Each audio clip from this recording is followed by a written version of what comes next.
ഇവിടെ അടുത്തുള്ള പള്ളിയിൽ 23 റക്അത്താണ് തറാവീഹ് നിസ്കാരമുള്ളത്. ഇമാമിൻ്റെ കൂടെ 8 തറാവീഹ് നിസ്കരിച്ച് 3 വിത്റാക്കി നമസ്കരിക്കുകയാണോ നല്ലത്? അതല്ലെങ്കിൽ ഇമാമിനെ പിന്തുടർന്ന് 10 തറാവീഹ് നിസ്കരിച്ച് റക്അത്ത് വിത്റാക്കുകയാണോ വേണ്ടത്? ഏതാണ് സ്വീകരിക്കേണ്ടതെന്ന്? രാത്രി നിസ്കാരത്തിൻ്റെ വിഷയത്തിൽ നമ്മൾ പറഞ്ഞു, അതിൻ്റെ എണ്ണം നിർണ്ണയിക്കപ്പെട്ടതാണോ അല്ലേ എന്ന വിഷയത്തിൽ അഭിപ്രായ ഭിന്നതയുണ്ട്. എന്നാൽ അഭിപ്രായ ഭിന്നത ഇല്ലാത്തൊരു വിഷയമുണ്ട്.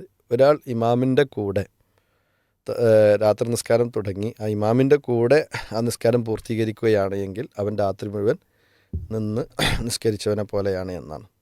അതുകൊണ്ട് തന്നെ നമ്മൾ മനസ്സിലാക്കേണ്ടത്, നമ്മൾ ഇപ്പോൾ ഒരു പള്ളിയിൽ ചെന്നു, അപ്പോൾ ആ പള്ളിയിലെ ഇമാം 23 നിസ്കരിക്കുന്ന ആളാണ് എങ്കിൽ നമുക്ക് എന്താക്കാം, അദ്ദേഹത്തിനെ തുടർന്ന് 23 നിസ്കരിക്കാവുന്നതാണ്. കാരണം അവിടെ ഇമാമിനെ തുടരുക എന്നുള്ളതാണ് നമ്മളെ സംബന്ധിച്ചിടത്തോളം ഉള്ളത്. കാരണം അദ്ദേഹം അതൊരു എണ്ണം നിർണ്ണയിക്കപ്പെടാത്ത നിസ്കാരമായിക്കൊണ്ട് കാണുന്ന ആളായതുകൊണ്ടാകാം അദ്ദേഹം എന്താക്കുന്നത്, അത് 23 നിസ്കരിക്കുന്നത്. അപ്പോൾ അത്തരം ഘട്ടങ്ങളിൽ ആ ഇമാമിനെ പരിപൂർണമായും തുടരാവുന്നതാണ് എന്നതാണ് മനസ്സിലാക്കേണ്ടത്.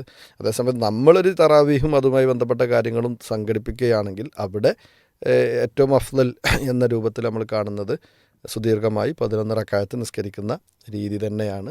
അതാണ് ആ വിഷയത്തിൽ എന്താക്കേണ്ടത്, ശ്രദ്ധിക്കേണ്ടത്.